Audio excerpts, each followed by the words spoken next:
Hello and thank you for watching. This is for those who can and who want to do more. You have options in the description below. Pick the one that fits you best. May I always suggest a membership program because it is the most affordable way to support the channel. But understand that by you watching from start to finish, interacting in the video, pressing like, subscribing if you haven't done so, commenting, and all that good stuff, sharing your opinion helps my algorithm a ton. So regardless of how you slice and dice it, thank you so much for your support. Mind your business. What a great last name, Schabusiness. Taylor Schabusiness is a dangerous woman. She was found guilty of decapitating her boyfriend, precisely severing his head and placing it in a bucket, later to be found by the authorities. There are a few nuggets here during the trial that I want to share with you. Let's dissect a few things together, and then let's analyze her reaction to a few things. But, for those who are new here, I am Alistair Nzekio, and this is just my point of view. Let's go.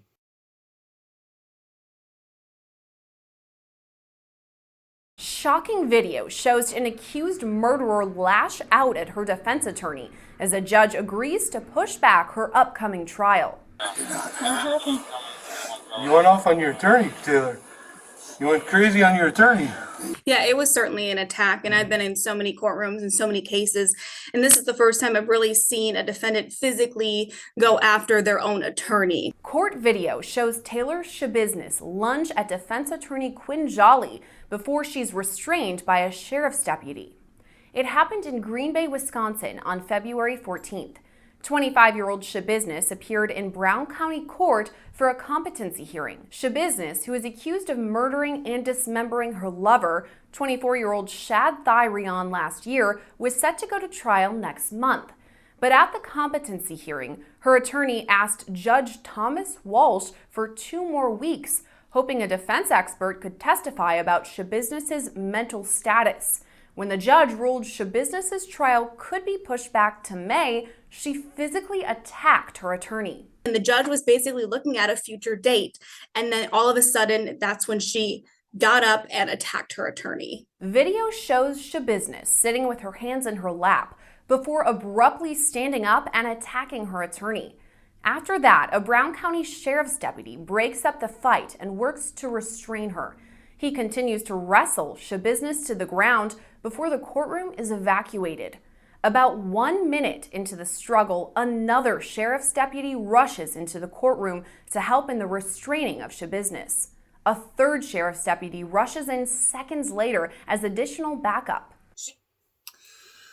First, that was when she was trying to tell the court and to us that she's insane, therefore she should be exempt from facing justice.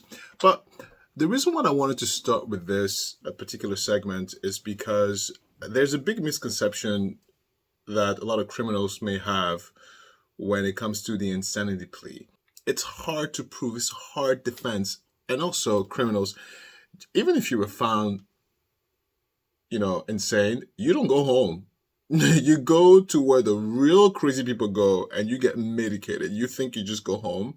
Stupidity at the most stupid. Stoops. But let's watch this next part. Does Taylor have a sister or brother? She has a brother that passed away last year. Okay. What was his name? AJ, Arturo Drep. Okay. JREP. And why did he pass away? What happened? July 1st last year. Motorcycle accident. Okay.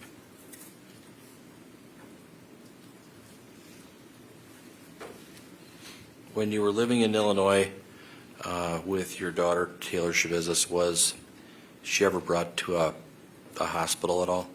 No. Okay. Did she ever receive any mental health treatment when you lived in Illinois? No. Okay. Did something happen to Taylor's mother at some point? She passed away. Okay. She passed away May 20th, 2009, in her sleep.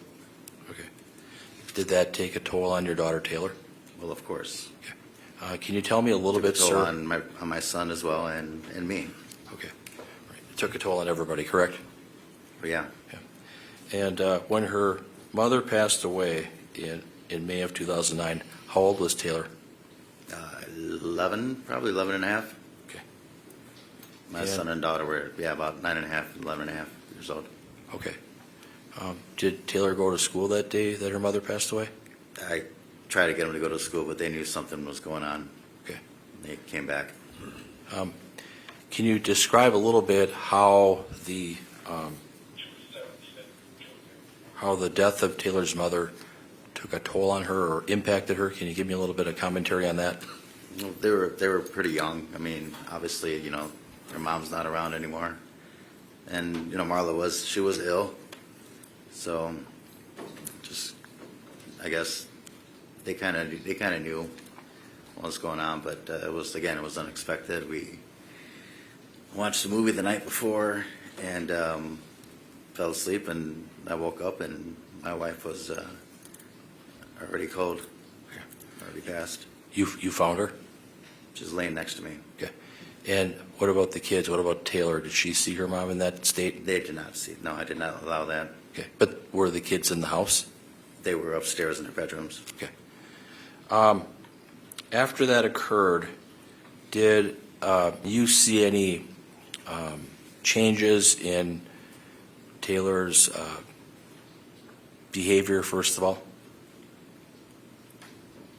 She's a little rambunctious. Nothing. I mean, she played volleyball. She had a good amount of friends she hung out with. She was a normal kid. Did things change at all for her? I wouldn't say too much. She got in trouble a little bit at school, but I don't know, something with a band instrument. What happened with that? She just took somebody's band instrument And then returned it, but nothing major. All right. So I'm sitting here, I'm listening to a stupid man trying to convince me that his daughter is not a murderer. All right.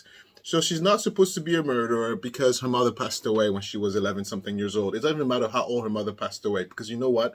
Plenty of people don't have parents and don't end up being murderers. Okay, but any defense is better than none, considering the fact that she didn't even try to hide the crime. I'm going to fast forward this mess because he's annoying me. But I'm going to fast forward this mess and I'm going to go to here.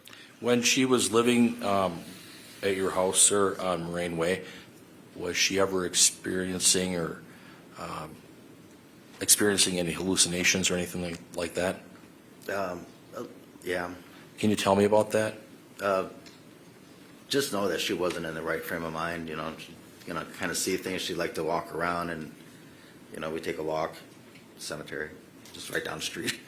But she just needed, just to kind of get out and walk around, and I guess ease her mind. Did you have concerns about her from a physical or mental standpoint? Always, Okay. always. All right. Thank you. Nothing further. I appreciate that. Do you have any cross-examination?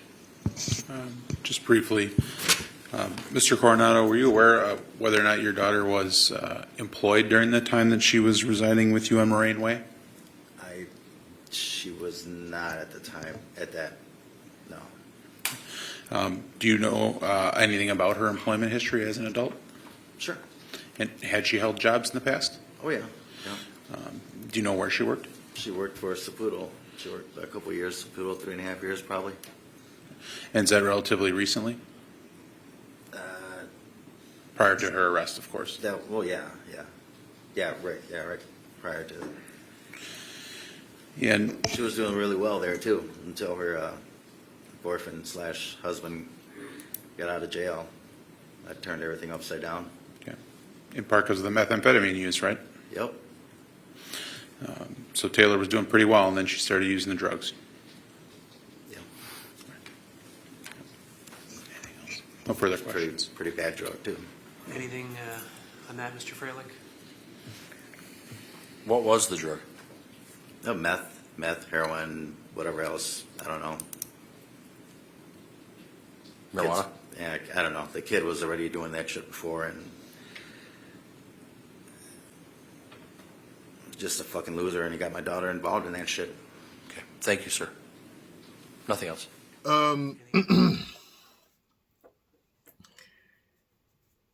let me shadow your bubble a little bit, just in case you're one of those rare people who find this man talking cute.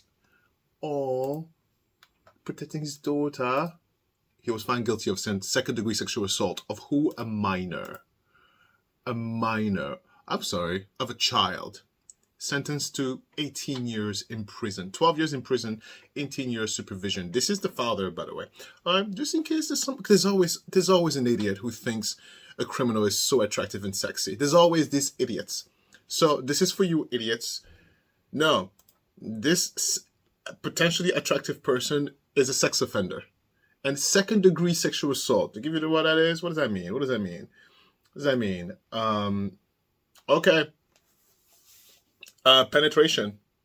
So, according to the criminal sexual offender father, his daughter should not be in her position. It's not his daughter's fault. It's the fault of the drugs she's taking. It's the fault of... Oh, wait.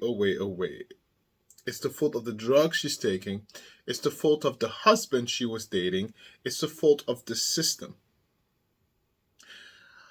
I mean, nowhere in his long rant did he mention that maybe it's my fault. I mean, I am the parent. And I went to jail for molesting a child while I had kids at home to take care of because my wife is dead. And she's been there since my kids were kids. I know I'm so audacious that I'm going to go over there, sexually assault a minor, put myself in jail for 12 years with 18 years supervision, while I have 2 children who depend on me. Stupid. And he had the audacity to even come in here with an attitude. And this is another thing with people who are stupid. They don't even know they're stupid. And then the irony and the funny part about that is that everybody else with a modicum of intellect sees you as stupid. So you walk around thinking you're not stupid, where everybody else is laughing at you, thinking you're stupid. Do you see where I'm going there? What's his name? Who doesn't matter what his name is. It makes you even more stupider because you pretend like you're not stupid. It's just so funny. I guess that's why they murder people, because they get so insecure and upset that, we see right through them. They get so angry and, they assault you. But it doesn't change the fact that we look at you stupid. All this effort to pretend like you're not stupid, just to be seen as stupid.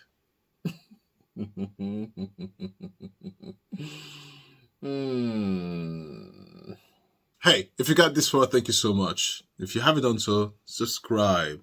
And if you haven't done so, press like. That's it. It's early. Coffee tastes amazing. I have a very long day today. Let's continue.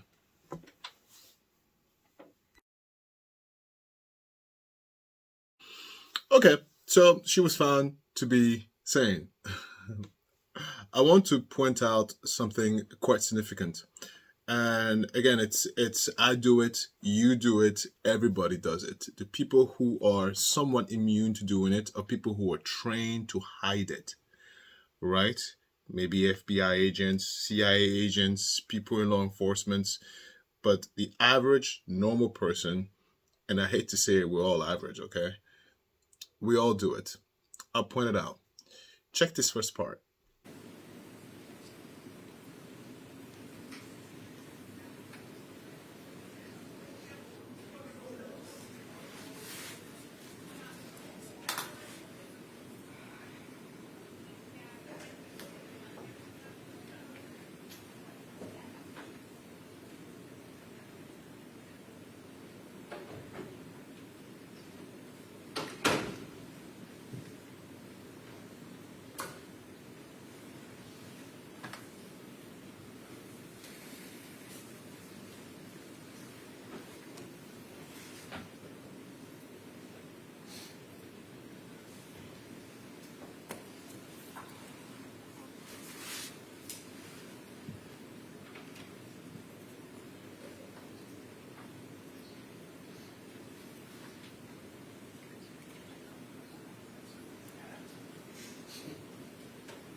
be seated.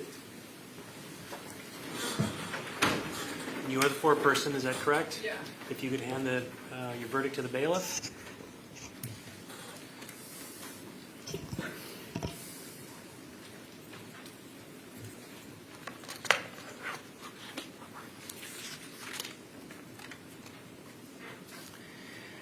Okay.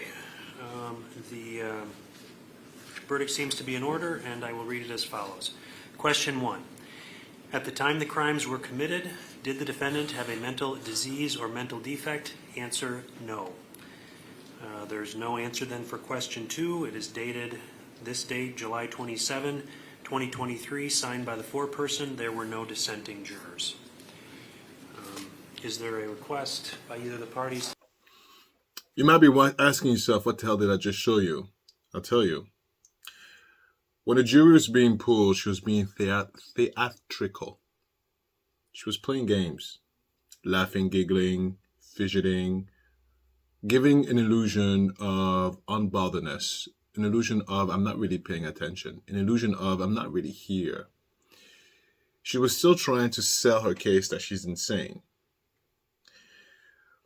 Now look at the difference once the decision was made. Notice her expressions. Yes. Ma'am, are these your verdicts? Yes. Ma'am, are these your verdicts? Yes. Ma'am, are these your verdicts? Yes. Sir, are these your verdicts? Yes. Ma'am, are these your verdicts? Yes. Start down here. Sir, are these your verdicts? Yes. Ma'am, are these your verdicts? Yes. Sir, are these your verdicts? Yes. Sir, are these your verdicts? Yes. Ma'am, are these your verdicts? Yes. Ladies and gentlemen of the jury, your service in this case is now completed. Many jurors ask if they are allowed to discuss the case with others after receipt of the verdict. Because your role in this case is over, you are not prohibited from discussing the case with anyone. However, you should know that you do not have to discuss the case with anyone or answer any questions about it from anyone other than from the court.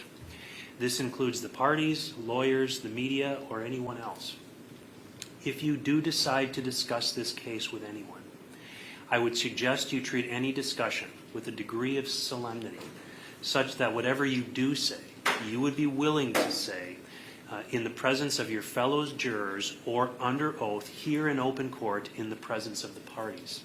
It is in the public interest that there be the utmost freedom of debate in the jury room, and that jurors be permitted to express their views without fear of incurring the anger of any litigants or criticism of any person. Please respect the privacy of the views of your fellow jurors. Finally, I'd like to address you before you leave, so if you could just wait in the jury room for a few minutes, I'd appreciate that. And you may confer with me at any time before answering any questions from anyone. I wanted you to know that as well. And with that, we excuse the jury. All rise for the jury. There's no theater. There's no theater. And furthermore, she is experiencing a high level of stress.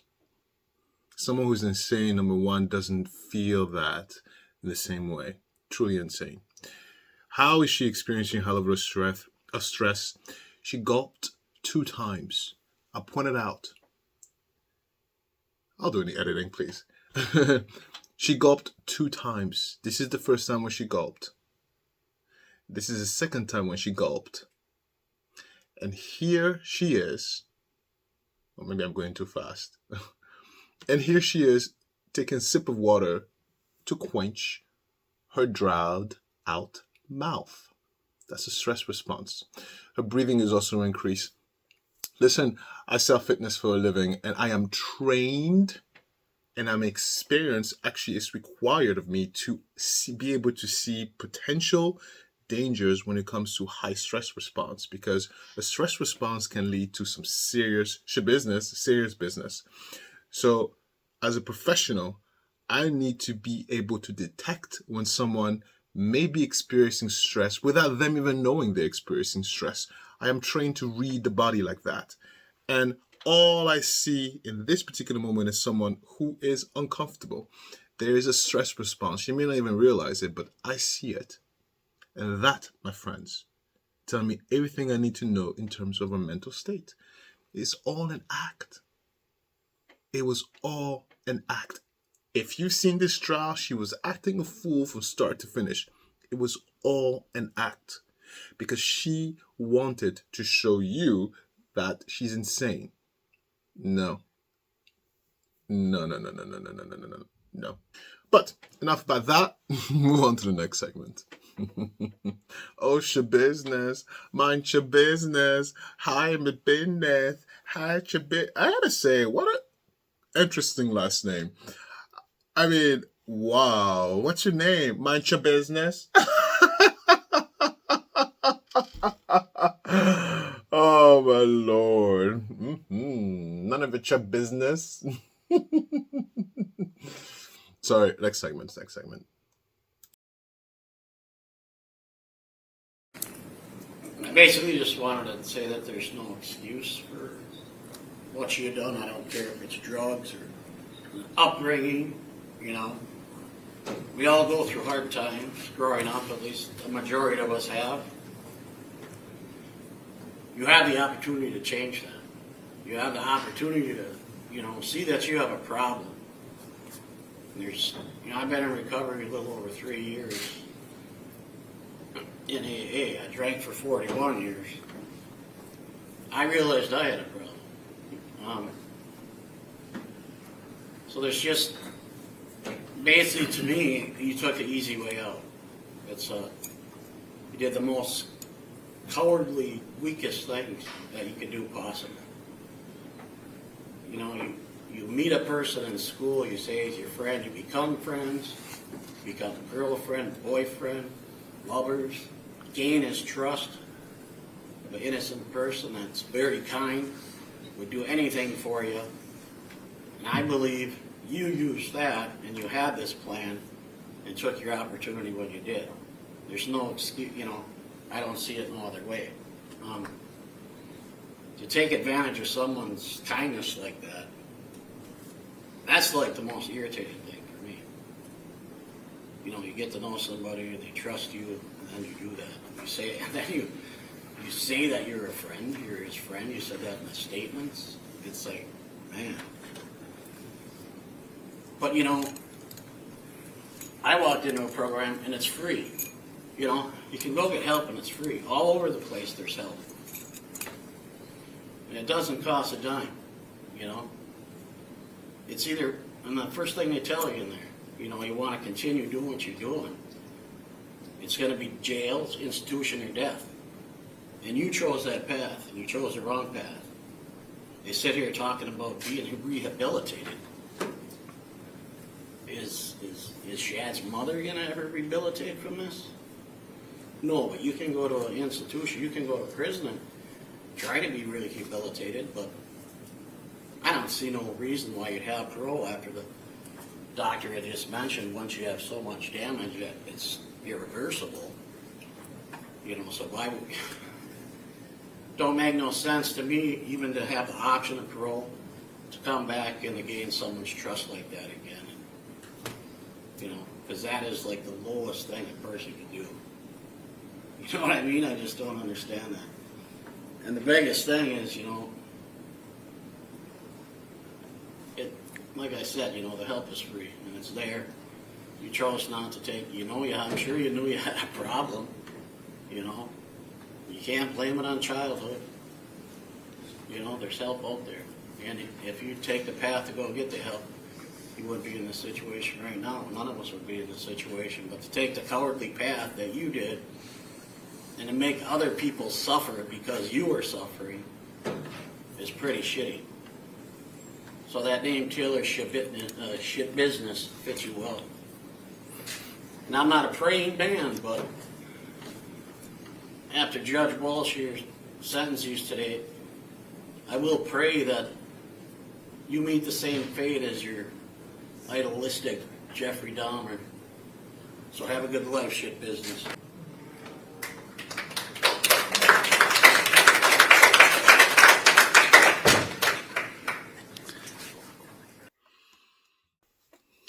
Okay, you heard it. You heard it. Everything he said there is 100% correct.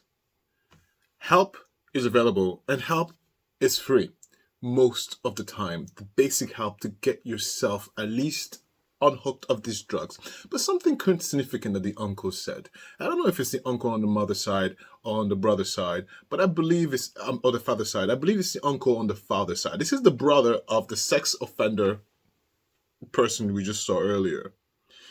He said that rehabilitation didn't save her mother.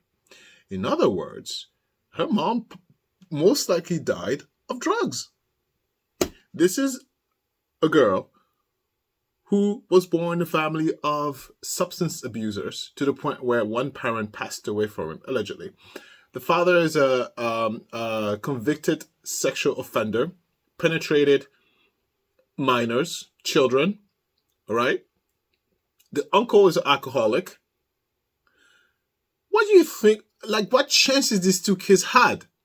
Very little chance. However, the uncle says, he said, it doesn't even matter because at some point you can't blame childhood. You have to take responsibility for yourself. You have to stand on your own 2 feet and say, I am my own man. I control my own destiny. And I understand it's very difficult to do when you're already in the jaws of despair, but he did it. And that's why he was trying to say, that's not an excuse to go out there and start murdering people. And as a society, how dare you? How dare you? How dare you expect me to have compulsion outside of the boundaries of a confinement dungeon? Did you hear what that uncle said? Schabusiness, cultivated relationship. Make them trust you just to kill that boy. That could be anybody. That could be me. That could be you. That could be anyone. It's not that hard. It really isn't that hard to have someone's goodwill. It's not that difficult. I mean, if you're a Scrooge like me, you have to work a little harder. I'm not easily swayed. But I am swayable. Of course. Of course. And I would not want to be anyone who has that capacity of that or that potential. So no. I stand with you, Shad Thyrion. Oh wait. Chad is the I don't know what these people's names. Who cares? I believe you, man over there with the muscles. Yes. Master your own destiny or deal with the consequences. Deal with the consequences. Your actions have consequences. You deal with them. Be aware of that and seek help if you need to. Scream and shout for help. Someone will help you. Someone will help you. Most human beings are nice. Someone will come to your rescue if you ask for help. Okay? PSA.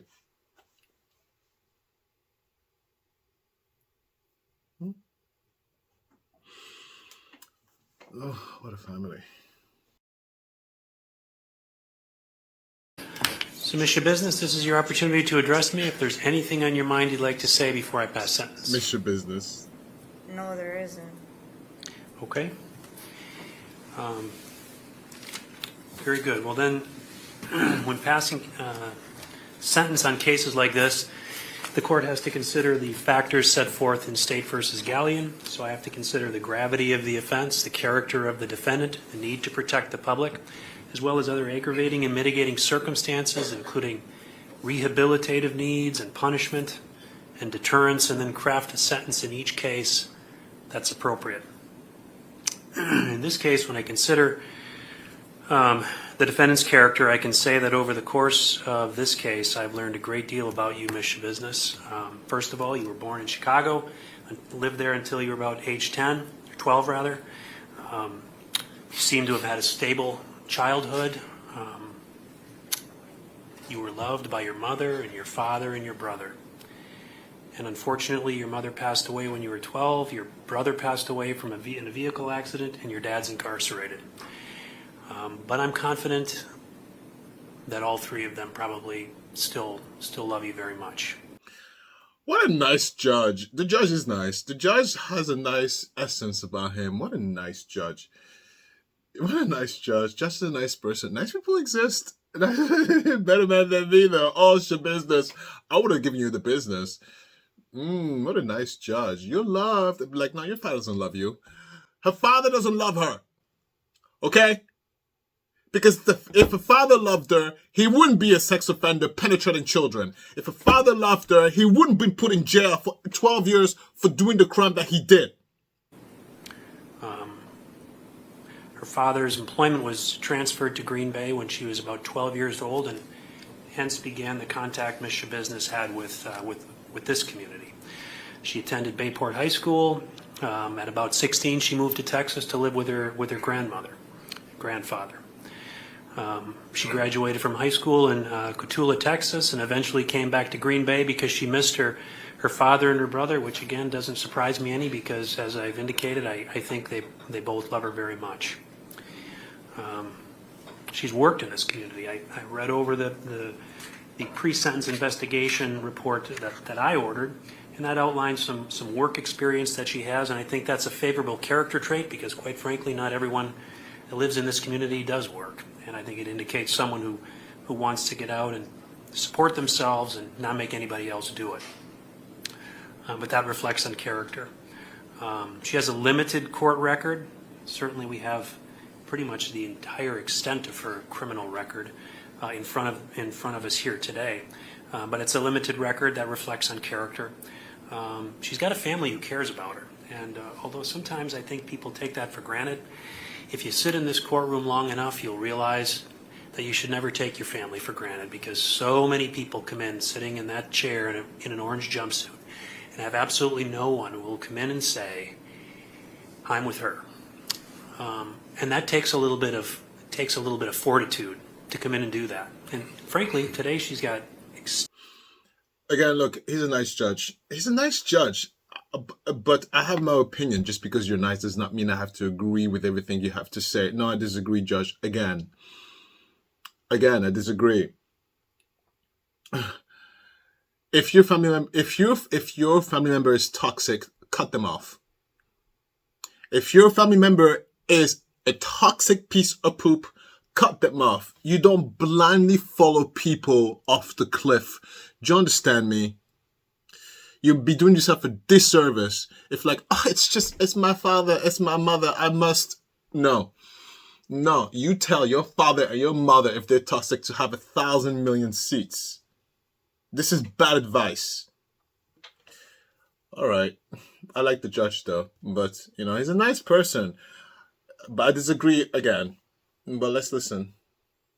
It takes a little bit of fortitude to come in and do that. And frankly, today she's got extended family that comes in and does that for her because her direct family are unable to do that for various reasons. And so I think that speaks to Ms. Schabusiness's character because there's people in this world who find value and worth in her that they're willing to come in and stand behind her. So I think that reflects on character. Look, even she's laughing. Even Schabusiness is laughing at this mess. What a mess. Jazz, you're a mess. Jazz, use is a mess. If anything, it shows the character of the family member. I'd be like this. I'd be like, what? You mean to tell me extended family member, now you show up to court to try and what? Educate your niece? Oh, really? You think now is the time to come up here and be like, oh my God, now you think it's the time? No, I don't think you're supportive. I think you are trying to watch my mouth. I'm trying to be mindful of what I say because, I don't want to offend people. But you can read my lips and read my mind.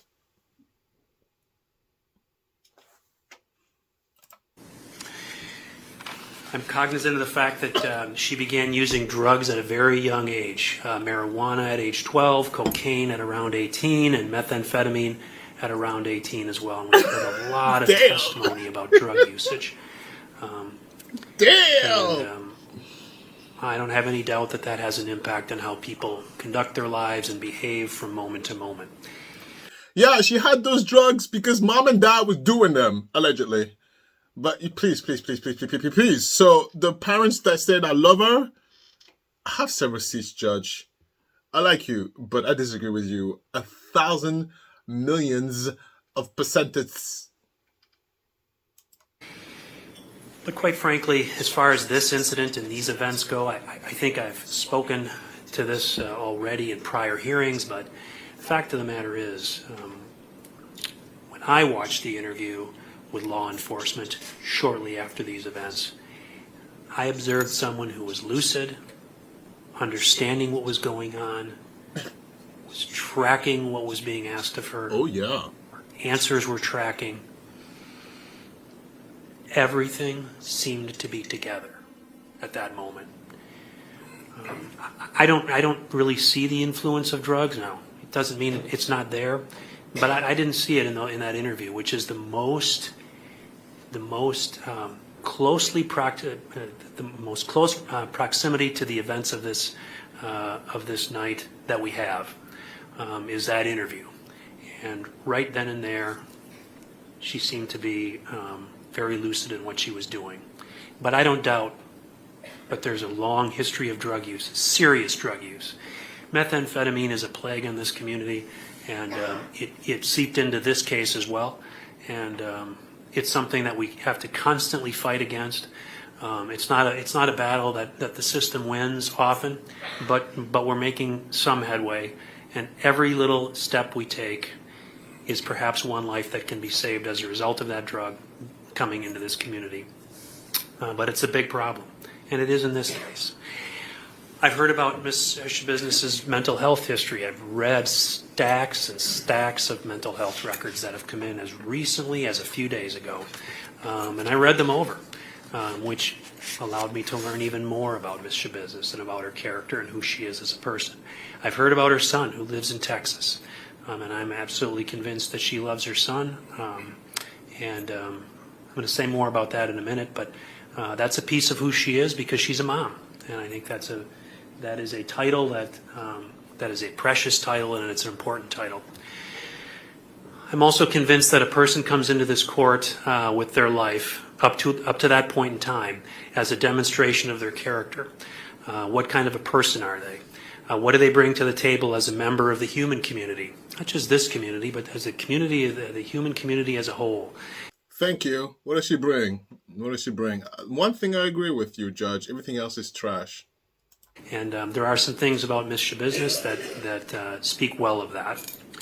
I was a little bit put off by a statement that I read in the pre-sentence investigation report, frankly, from her father. He said on page 17 of that report, "I feel like the system could have helped Taylor and kind of failed her as well." And I reflected on that because it's difficult to understand who people refer to when they say the system fails people. Because you know what? It's not the job of the system to raise people's children. The system tries to do that. The system is not perfect. Like our fight against methamphetamine is not perfect, but we carry the fight on. People in our community get into the system, be that the court system or the system dealing with child protection.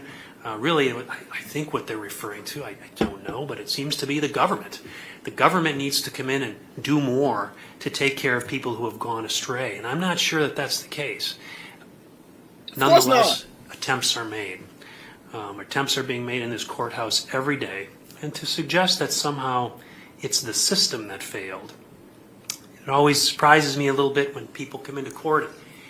They're coming in an orange jumpsuit and chains to suggest that it's the system that's failed my daughter.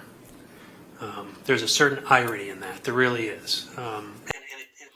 Look, now the judge is speaking truth because he was offended. Before that, he was like, I'm going to sentence this little lunatic to life in prison. But now he's offended, so now he's speaking truth. I like the judge, but I disagree with everything he's saying except right now. Only when he got offended about the system. And it disturbed me when I read that piece. Sure. Not so sure it's really relevant to Sure. which had happened to Ms. Schabusiness, but it was relevant to what I heard from this witness here today, because I think the system does the best it can. It's imperfect, and it has very much to do with the amount of resources that the public wants to put into the system, and those resources are finite. But as I say, in this building, the system is doing everything it can to fight drug use with all of our treatment courts, with everything we do, to try to help push back the plague of drug use that's occurred and that we've heard so much about in this case. So I read that statement. I heard from Ms. Schabusiness's father. He is coming in here to talk about his daughter, who's also going through the system, and I couldn't help but think of everything I heard about Ms. Schabusiness's son, because it seems to be a cycle. It seems to be just a circle. It's coming around again. So that if he ever finds himself in the situation that his mother finds himself in, where she's the only one he's got left to come in and speak for him, again, I guess it's the system that's done something, but it all starts, frankly, at somebody's home and what they have to offer to their children. And so anyways, I reflect on that. But I'm also convinced that, no one is responsible for where they come from. But you are responsible for where you're going. So there's a lot of tragedy that has occurred in Ms. Schabusiness's life. There really is. I've already reflected on some of that. And it almost seems as if you could apply the phrase, she never had a chance, to Ms. Schabusiness. But as I said, you're not responsible for. Oh, the judge is reading my mind. Yeah. She never had a chance. She never had a chance. I'll tell you why she never had a chance. Children don't save marriages. Children would F your mental health up. If you think your life would be easier when you pop a kid, you are delusional. She's already had way too much against her, and then she popped a kid. Do you think things will get easier? It will only get worse. She never had a chance. Maybe she had a chance, but as soon as she popped that child, she never had a chance. Her mental health would have recovered. Never. Addiction is chronic. Addiction is chronic. Any high level of stress gives you a higher chance to slip down into addiction. Children? Honey, there's not like stress. Definition of stress should be kids. What? You gotta call it the way it is. You can't sugarcoat everything. You gotta say it the way it is. The judge was trying to be nice at the beginning and sugarcoat stuff, and then as soon as he got offended by Schabusiness' father about the system, then he's like, "Oh, to hell with that." Finally, why people don't waste your time? Time is precious. Time, you never get it back. Don't waste it. Where you come from, but you are responsible for the choices you make about where you're going. And Mr. Business has got to be held responsible for that, and this is the ending of a process that is doing just that. At the same time, I'm absolutely convinced that, irrespective of the sentence that Ms. Schabusiness gets, which in light of these charges is going to be a life sentence, every human being has the ability to move forward and find meaning in their life, and Ms. Schabusiness has that opportunity, just like anybody else in this courtroom. She has the ability to do that, and I certainly hope that for her. But all of those things I reflect on when I consider the character of this defendant. Next, I move on to the gravity of the offense. And I sit in this chair often, and I address situations where people have been have lost their lives, or people have been violated terribly. And I always indicate that really the offense in this case can't be overstated. And that seems very appropriate to say that in most cases when there's been such a death or a violation. But in this case, it seems different.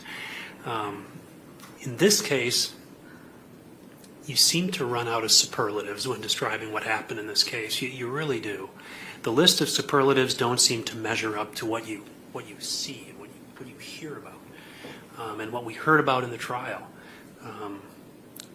This crime offends human decency, it offends human dignity, and it offends the human community. It really does. When someone loses their life needlessly, it's tragic. It really is. It's tragic for family and friends and community. When life is taken from a person in the fashion that it was in this case, where the victim's remains are cut up and packaged in containers, it's difficult to identify a human nature in those activities. It really is. It's very troubling.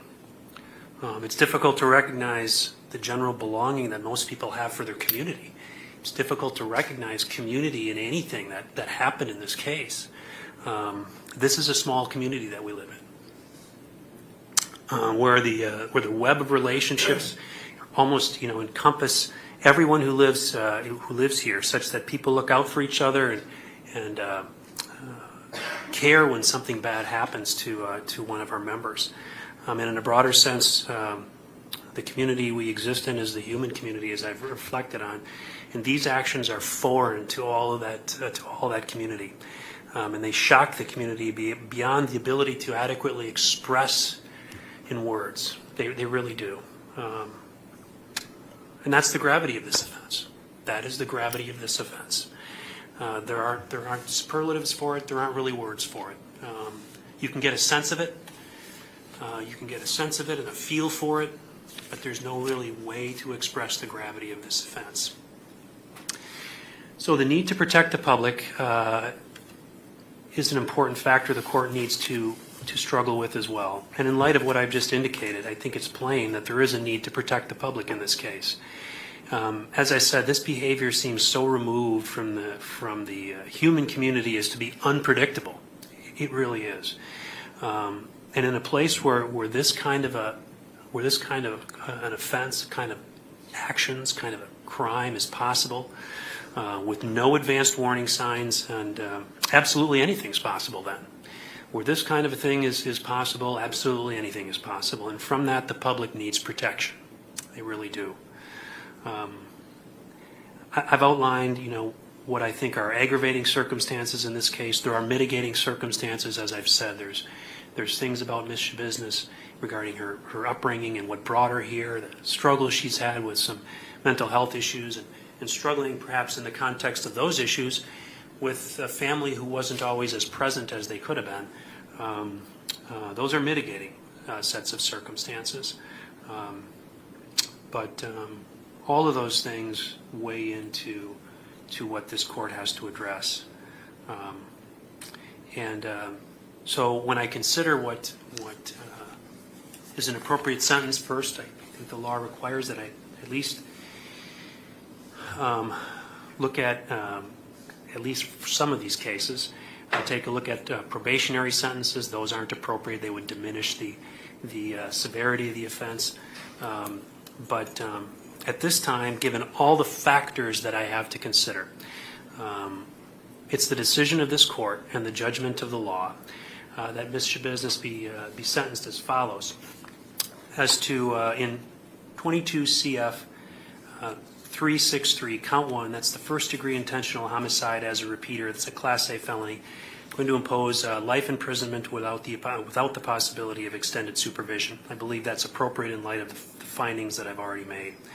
As far as count 2, mutilation of a corpse as a repeater, a Class F felony, I'm going to adopt the recommendation of the pre-sentence investigation writer, 7.5 years of initial confinement followed by 4 years of extended supervision. That'll be consecutive to count 1.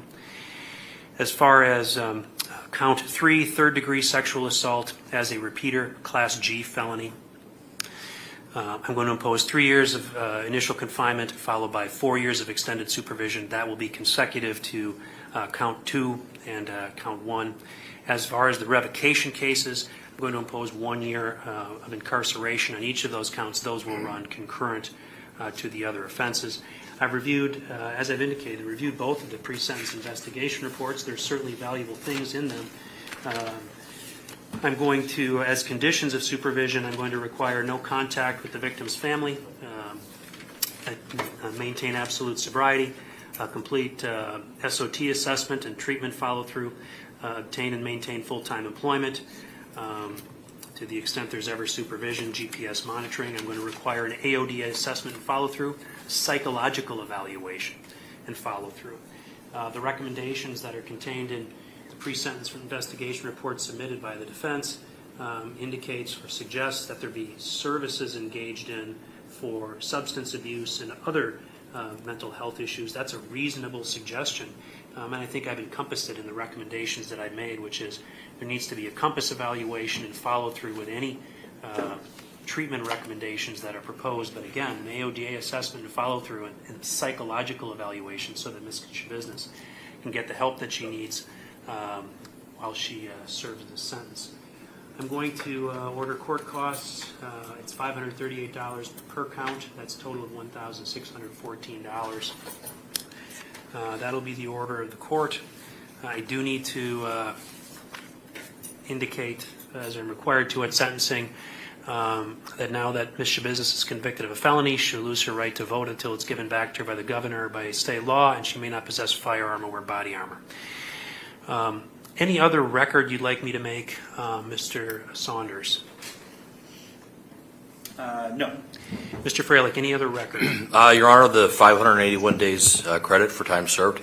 Any objection to that? No, and there's an additional 60 days on the revocation case. No objection to that. 581 days credit on the first case, and then on the revocation cases, 60 days credit.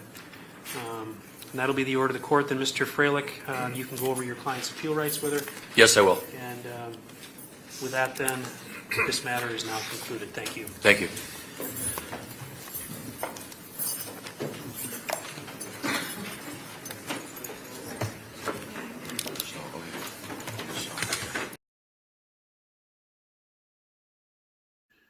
There are two parts to my final thought, and I'm going to use the judge as a reference point.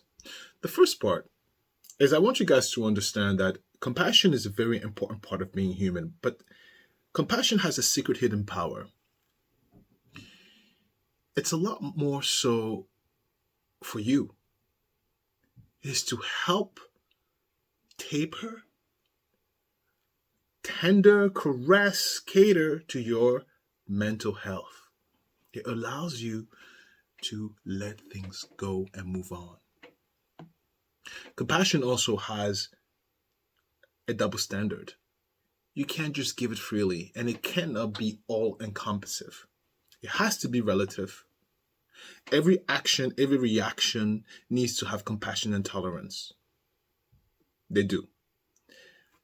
The compassion and tolerance part has to have their degree. And I say that to say because even though the judge is super nice, I disagree with 90% of the stuff he said, except for the fact that she's a monster, period. Everything else, I wasn't even paying attention. And that speaks more into my condition than to this first part of this final thought. But let's go back into the subject. Because he wanted to show compassion and he went really far with it. He gave her too much compassion. She loves her child. No, she doesn't. Her father loves her. Her family loves her. No, they don't. Now you might say to yourself, well, how do you know? I'll tell you how I know. I'll tell you how I know because nobody can tell me what I think. But you can have an educated guess as to what I might be thinking. And that's the best you could do.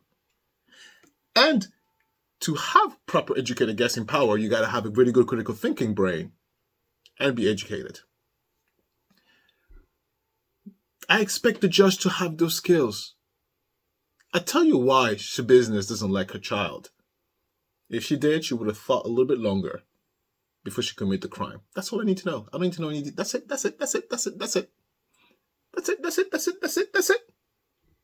I tell you why her family and her father doesn't love her.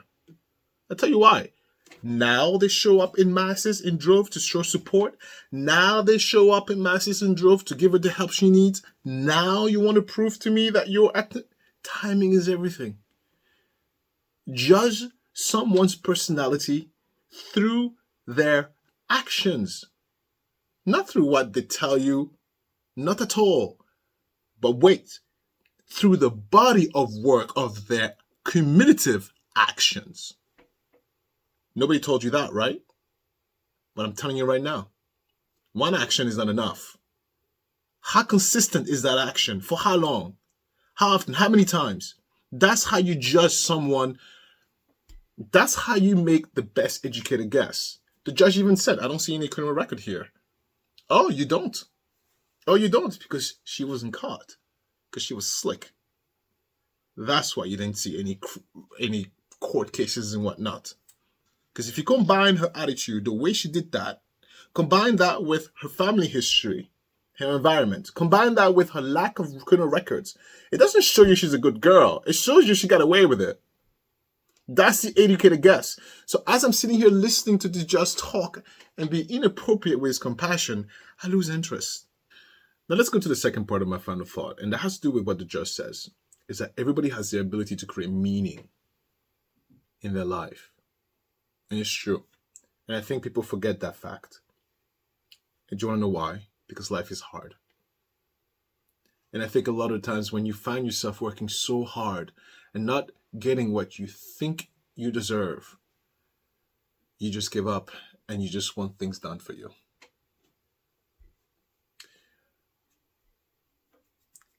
As a fellow human being and as a fellow citizen of, I guess, the world, I understand that feeling.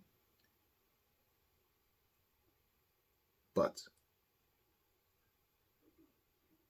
as someone who always says I have too much to lose,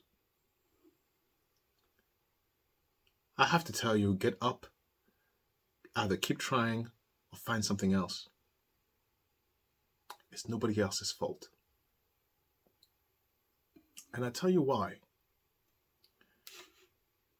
Because there's two aspects to the why. The first one is you cannot force anyone or anything to do something for you. That's not possible. You can't force it. Even if you vote, even if you put a gun to their head, they might say, nope. What are you going to do? What are you going to do? What are you going to do? And you can't sit here and wait forever for someone else to make a decision that you want or that you need. They might never make it. They might forget. And you are most likely not their priority. There is always someone else who is more priority than you. Therefore, waiting for an action to happen, you might wait forever. These are just the basic, foundational principles of living in a society. You're not that special.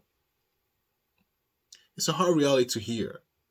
But even with that, it's important to know that there are plenty other ways to create meaning. As everybody, or maybe as you trying to find your meaning and purpose into things, I think it's important to remember,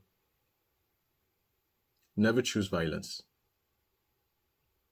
And if someone tells you to choose violence, think about the character and the integrity of that person. And that's it. That's it for my final thought. Let's go to my last talk. I have to pee. Okay, how you doing?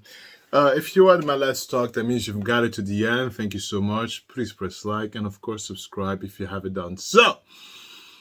So this weekend, last weekend, what we did, we went to my sister's so she has an annual gathering. Every year she gets all of her, so she calls it her intellectuals.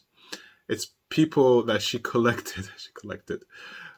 She didn't say that, but this is what I say. It's people that she collected throughout her life that are good conversationists and smart people, I guess. And so she gets them together once a year for a get-together conversation in the fire pit conversation. So she completely controls it. Sometimes she brings people I never met before. Like, last weekend, there's people I never met before. And we always have a good time. We talk about everything. The kids are here, so she has a glass wall, and the kids play. So we are outside, and we can see the children through the glass wall, and they play in the living room. So we have full visual access of the children while we're outside. And her mother-in-law was also being the chaperone while inside. It's so funny because it allows the parents to, be young and stupid again, right? But no, the conversation it was so good. These things are always so great. It was nice to see Olympia, my daughter, play with her niece, with my niece, with her cousins. Oh, kids, they fight a lot, but it's okay. So we talked about what? We talked about personal life. We talked about sex. We talked about religion. We talked about drag queens. So Christopher mentioned one of Christopher's one of his question was, what's their opinion on drag queens reading books to children and in children's school and stuff like that. I'm sure you guys seen the news and stuff like that, and it was a quite divided debate. People had very, very divisive opinions about that, and it was good to hear everybody else's point of view. And we shout, we scream, we disagree, we yell, we drink, we smoke cigars, we do all the debaucheries minus the sexual part. We do all the debaucheries, and we all have different point of views, and we all debate and we talk, but we always do it in a respectful manner. Nobody cursed anyone. Nobody, we shouted, but nobody was disrespectful. We had shots. We it was so fun, so fun. People are allowed to have a different point of view, but it was all done in a respectful, funny manner. And at the end, and by the way, it started at 4 p.m. People left at 3 in the morning. I was like, oh my God, you have children. What are you doing here at 3 in the morning? Anyway, so that's what we did. We spent the weekend at my sister's. And I saw my niece and I saw my nephew, and they are growing up so fast and stuff like that. Yeah, look, speaking of politics, let me tell you something. I am a registered independent. Oh, wow, shock, surprise. I will never tell you who I voted for, who I'm going to vote. I would never tell you my vote. Matter of fact, pretty much I tell you who I pay attention when it comes to my vote. My local situation. I pay attention to the Congress. I pay attention to this Congress, the Senate, and the House. I pay attention to the local stuff here. Now that I'm very vigilant, if you don't know, politics is how I make my money. But listen, that's not just me. That's how you make your money as well. You may not realize it. Anybody who's retired, politics, anytime the market shifts and all that stuff, that's your money. Anybody who's rely on money from the market, politics affects your money. Because as an independent, I get commercials from both sides. Insane. It's insane. So much hate. So much hate. So much hate. For what? For what? We'll see. And by the way, whoever who wins, because there'll be a winner. Whoever who wins, don't get depressed. Don't get depressed. It's okay. Because neither side, nobody gives a shit about you and what you go through. So don't be bent up out of shape. Just get up, go back to work, go do your thing, and focus on your life, because they're not focusing on you anymore after you vote. So it's okay. Breathe. Breathe.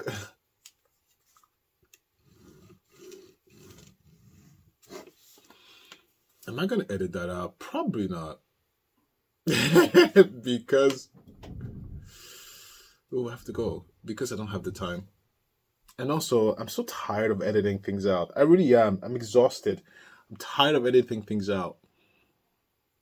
I really am. Why are you so tired of editing things out? Well, because I sit here and I feel like the less talk needs to be something from the heart based on what pops up into my head. If I edit too much of it out, oh, no, I have to edit it out. Maybe not this part, but I take that back. I had a conversation yesterday with Christopher, and I was just bouncing thoughts, and one of them was, I was going to cover Trump because he's the ultimate narcissist. Throw tomatoes, I'll dodge them all. I was going to cover Trump, but Chris was like, don't do it. I said, oh my God, he's like literally textbook. of a malignant narcissist textbooks. He doesn't look at my dad though. Thank God. No, my dad and Trump are quite different. But no. And Chris was like, don't do it. And I said, well, okay. Well, give me your arguments. Because just because you say I don't do it doesn't mean I don't do it. What's your arguments? He gave me very good arguments. And I said, you're right. And then he said, and Alistair, who cares? Why do you want to put yourself in a situation where you're going to get so many arrows? I said, you're right, I don't need it. He's like, yeah, don't do it. I said, you're right. In the grand scheme of things, no, I don't really need it.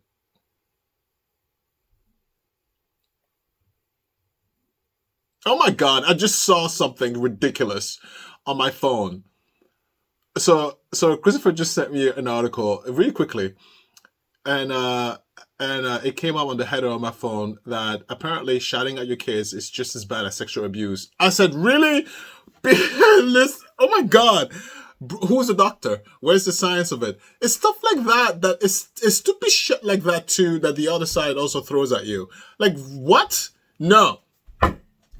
Olympia, you try it. I'm going to yell at you. I don't mind. Please. Shouting at your kids is like worse the same as sexual abuse. I have several seats. I was like, what the hell? I'm never gonna look at the article. I'm never gonna look at it. Waste of time. I'm never gonna look at it. I just look at the text from my husband and just not click on the article. Waste of my time. Yell at your kids like sexual abuse.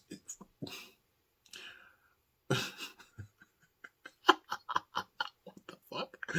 It's like, what are you talking about? Weirdos. Like, nobody has anything better to do. No one has anything better to do. No one has anything better to do. It goes to show you that people are bored at home. People have nothing else to do.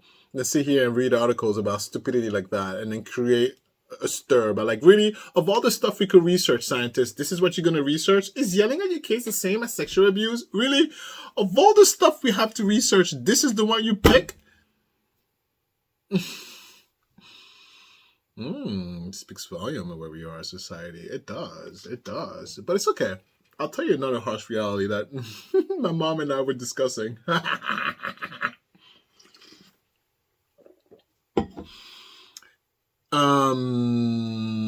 In about 30 years, the world will be very different. Politics and all that schmick is going to change in 30 years. I don't have to tell you why. Think. 40 years. I will be 80. No! I enjoy getting older. I think getting older is so sexy. I know it sounds really weird, right? I've always thought that. I always thought, like, even in my 20s, I'm like, I can't wait till I'm 50. My friends were like, why? I'm like, because you're older, you're most of the time you're financially secure, you know what you want, you don't give a crap, Getting older is actually quite sexy. When me and Chris started dating, people were calling me a gold digger, and I was like, oh really? If only they knew. There's a slight positive jealous streak to Christopher. He doesn't like to admit it, but I always say, if it was left to own devices, I'll never leave the house. No, he would do anything for me.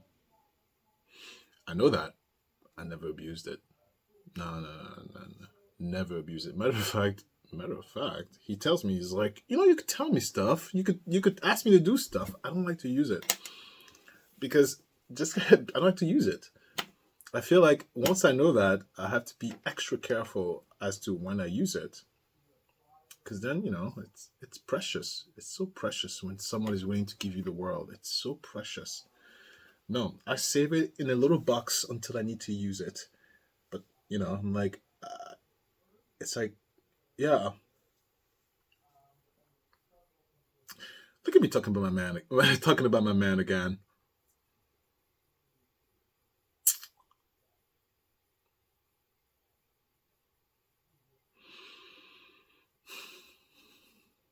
I get so giggly when I speak about Chris. I do. I very much am in love. Anyway, that's all I have for you. I don't have that much more. Oh God, I gotta do stuff today. Oh, today I got so many things to do. Chris is in the meeting. Can you hear him? He's screaming and shouting over there. Chris is a good boss. I don't know if I ever told you this. Chris, let me tell you something about Christopher. He's a great boss. He is stern. He is a different man. Chris at home is not Chris at work. I don't know how to explain this to you. At home, he's goofy, giggly, laughy, an idiot. At work, he's like work first, work ethic first. You better, that work better be good. Oh yeah, he doesn't play because he's in a position where he has he has exposure, so people can sue. He's insured. His company insures him, but you don't want to have too many lawsuits on your hand because then the insurance is like, right. So he has to be a certain kind of way. And I remember when I went to his office to eat lunch with him pre-COVID, there was something that needed to be done at a certain time, and he needed to sign off on it. And the person came in during his lunchtime, knocked on the door and came in, and he was like, "I'm having lunch with my spouse." I was like, "No, you didn't." I was like, "Girl, what? Who you talk to like that?" And then he was like, "No, Alistair, he does that all the time. He just barges in. He doesn't understand boundaries. So I need to, and he doesn't get boundaries. It's just, he thinks he just walks in like that. There's boundaries. I'm on lunch with my spouse. You wait." I was like, "Oh, I agree."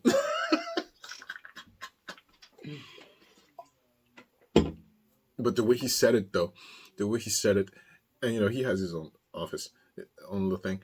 And so I walk in, "Hello, hi, hello, Alistair, hello." I'm like, "Hello, hi." But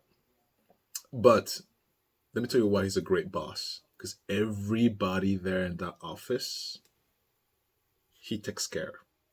He protects them from who? Corporate. Christopher is not afraid to tell corporate, "Suck a lemon and shut your mouth." I've seen the emails you write. I'm like, "Chris, you're going to get fired." He's like, "No, I'm not. And if I get fired, I get a new job." I was like, oh my God. Chris had to educate me. He's a healthcare actuary. And he had to educate me that his particular position is very unique. And he cannot be easily replaced. And that's why he used it as leverage. Because even if they wanted to fire him, they can't. His position is not, you don't just fire them like that. And they I'm sure they probably went there and be like, "Who the hell is this effort? Let's get him out." And they couldn't find a replacement. They're like, "Crap. All right, let's give him what he needs." But I did tell the Chris, I was like, "But in the future," he's like, "Don't worry. My position is so specific, it's not going to happen anytime soon." Especially now with how healthcare is moving up and down, up and down, up and down. He's going to be in high demand, which I had to say. That's what I married him to. He's so smart because we're smart as fuck. Yeah. He's such a beast at work, just like my sister-in-law. My sister-in-law is also a beast. These two at work, they're so nice people, but at work, I'm like, oh my God, I would not want to be your friend. You guys are so mean. I'm glad I'm on your good side. I'm glad I'm married to you. It's funny. All right. I'm going to go. Bye. Have a great day. See you next time.